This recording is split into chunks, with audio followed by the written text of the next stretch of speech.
These gravels that we're seeing here are one, the rounded shape, but also the size. These are too large to be transported by wind. The consensus of the science team is that these are water-transported gravels in a vigorous stream.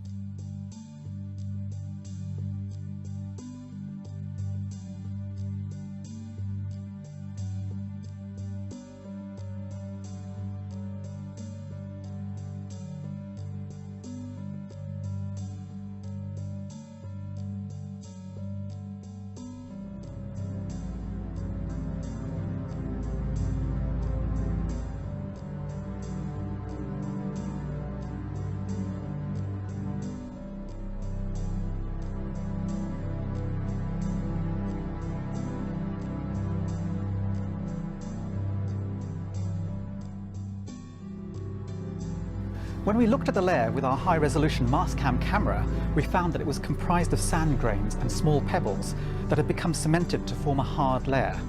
Here, you can see a pebble that is 3 centimeters in diameter, so smaller than a ping-pong ball. This suggests that this layer is an ancient gravel deposit. The surprising thing is that when we looked at the pebbles closely, we discovered that many of them were quite well rounded. This is very different to the many angular clasts that usually litter the Martian surface. On Earth, rounded pebbles are a common telltale sign of rocks that have been transported by water, for example in a river or a stream.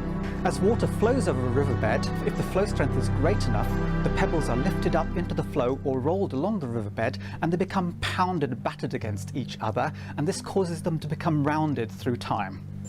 So what we think we might be seeing here on Mars is an ancient riverbed with the pebble beds representing old stream deposits. The size of the pebbles tells us that these rocks could not have been transported by the wind.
Share with you today that we now have full confidence that there is methane occasionally present in the atmosphere of Mars, and that there are organics preserved in ancient rocks on Mars in certain places.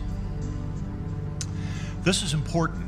Methane in the atmosphere and organics in ancient rocks are important because they are chemically reduced molecules. On terrestrial planets, they compete for destruction with other kinds of molecules that are more oxidizing. And their preservation and occurrence is a certain matter of luck, for which science must provide a search paradigm in order to better understand how these materials are produced and where they go. But most importantly, they can both be consistent with the former presence of life, or the existing presence of life. This was an ancient environment with the right elements, minerals indicating a near neutral environment, and slightly salty liquid water. All the prerequisites to support life. A habitable environment.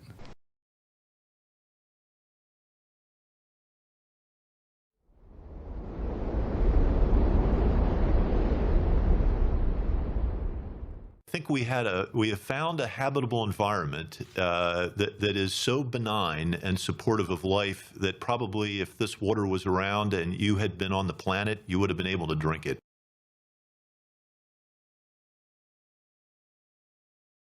So, although at this point in the mission we can't conclude that there was definitively life on Mars, the SAM discoveries have really shown us that all of the basic ingredients for life were there, including complex organic compounds, the building blocks of life. Now, with the detection of organics in Gale Crater, the probability that Gale Crater Lake could have supported life goes up.